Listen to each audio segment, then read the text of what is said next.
Hello ji and अस्सलाम वालेकुम। FPSC की तरफ से पेश किया गया एक हलवा क्वेश्चन।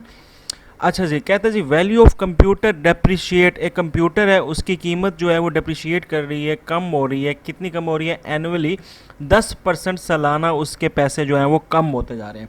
अगर उसकी वैल्यू जो है वो इस वक्त इकाई, दाई, सैकड़ा, हज़ार, 10,000, लाख है, 1 लाख है, ठीक है। तो आप बताओ कि 2 साल बाद उसकी कीमत क्या होगी। तो जो करंट प्राइस है उसकी वो कितनी है? करंट प्राइस उसकी है, हमारे पास है 1 लाख रुपए, ठीक है। 1 2 3 4 5 5 जीरो थे ना, ठीक है, 1 लाख है, ठीक है।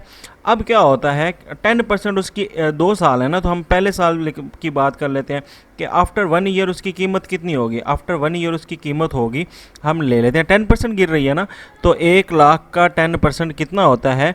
1 लाख का 10% कितना होता है?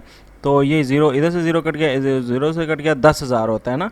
तो मतलब ये तो सिंपल कॉमन सेंस भी है, आपको समझ आ गई होगी कि 10,000 रुपये 10% बनता है लाख का।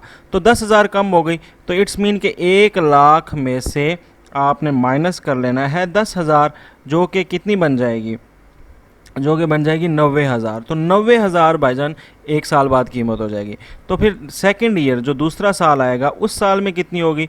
तो अब इस वक्त उसकी कीमत कितनी है? 90,000 ना। तो 90,000 का फिर 10% आप ले लें, ठीक है। तो अब इसका 10% लोगे तो ये कितना आएगा? ये डिवाइड बाय 100 हो जाएगा ना, ज़ीरो ज़ीरो से कट गया, ज़ीरो ज़ीरो से कट 9,000, ठीक है। कितनी बनती है? 9,000, ठीक है। तो अब 90,000 में से पहले 1 लाख थी, उसका 10% था 10,000, तो उसमें से 10,000 माइनस किया, अब 90,000 है। तो 90,000 का 10% है 9,000, तो 9,000 में से जब आप माइनस करोगे, 90,000 में से 9,000 माइनस करोगे तो ये 81,000 आ जाएगा, और यही आपका क्या होगा?